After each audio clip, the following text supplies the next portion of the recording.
যারা গোপনে পাপ কাজ করে তাদের লাইফে, তাদের জীবনে চারটি আযাব চলে আসবে, চারটি বিপদ চলে আসবে। অনেকেই আছে গোপনে গুনাহের কাজ করে, গোপনে পাপ করে। আপনি দরজা জানলা বন্ধ করে দিয়ে ঘরের ভিতরে ঢুকেছেন, লাইট অফ করে দিয়েছেন, কেউ দেখছে না, একজন দেখছেন, তিনি কে? Allah is watching me, Allah is observing me, Allah আমাকে দেখছেন, আল্লাহ আমাকে অবজার্ভ করছেন। এটা আপনাকে সবসময় বিশ্বাস রাখতে হবে। আপনি লুকিয়ে পাপ করছেন, কেউ দেখছে না, অবশ্যই আল্লাহ তাআলা সবকিছু দেখেন। আল্লাহ ইজ ওয়াচিং মি, আল্লাহ আমাকে দেখছেন, এই বিশ্বাস আপনার ভিতরে থাকতে হবে। সুতরাং গোপনে যদি আপনি পাপ কাজ করেন তাহলে চারটি বিপদ আপনার জীবনে চলে আসবে। নাম্বার ওয়ান, এক নাম্বার হচ্ছে যারা গোপনে পাপ কাজ করবে, আল্লাহ পাক রব্বুল আলামিন তাদের চেহারার বিউটি, চেহারার সৌন্দর্য নষ্ট করে দিবেন। অনেকে আছে গোপনে পাপ কাজ করে, দেখবেন তাদের চেহারার ভিতরে কোনো নূর নাই, সাদা চামড়ার মানুষ কিন্তু চেহারা দেখতে ভালো লাগে না, বিশ্রী চেহারা লাগে।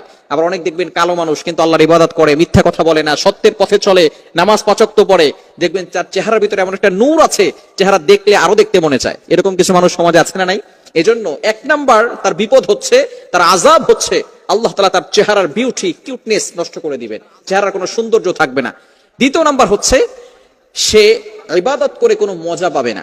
ইবাদতের যে কি মজা আছে, আপনি তো অনেক জিনিসের মজা নিয়েছেন, ফেসবুকের মজা পেয়েছেন, ইউটিউবের মজা পেয়েছেন, গুগলের মজা পেয়েছেন, জেনা করার মজা পেয়েছেন, মেয়েদের সাথে কথা বলার মজা নিয়েছেন, কিন্তু ইবাদতের একটা মজা আছে, ইবাদতের একটা স্বাদ আছে।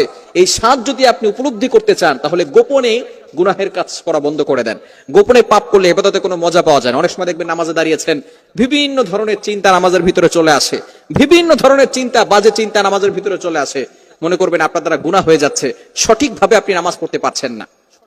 কেননা নামাজ কিন্তু আপনাকে সমস্ত প্রকার গুনাহের কাছ থেকে বাঁচাবে। আল্লাহ তাআলা পবিত্র কোরআনুল কারীমের ভিতরে নিজেই বলে দিয়েছেন, 21 নম্বর পারার 1 নম্বর পৃষ্ঠার 2 নম্বর লাইন, সূরা আনকাবুতের 45 নম্বর আয়াত, আল্লাহ বলছেন, ইন্না সালাতি ওয়া নুসুকি ইন্না সালাতা তানহা আনিল ফাহশাই ওয়াল মুনকার। নিশ্চয়ই নামাজ মানুষকে সমস্ত প্রকার ফাহিশা কাজ থেকে বিরত রাখে। এজন্য দ্বিতীয় নাম্বার হচ্ছে সে নামাজে কোনো ইবাদতে কোনো মজা পাবে না।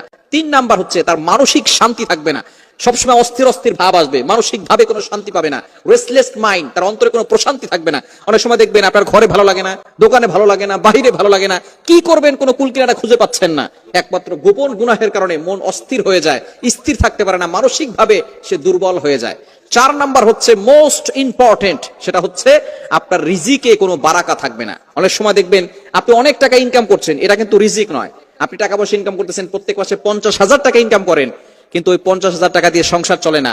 মায়ের খরচ, বাবার খরচ, স্ত্রীর খরচ, সন্তানের খরচ, খরচ করতে করতে দেখা যায় আরো 10,000 টাকা ঋণ করে তারপরে সংসার চালাতে হচ্ছে।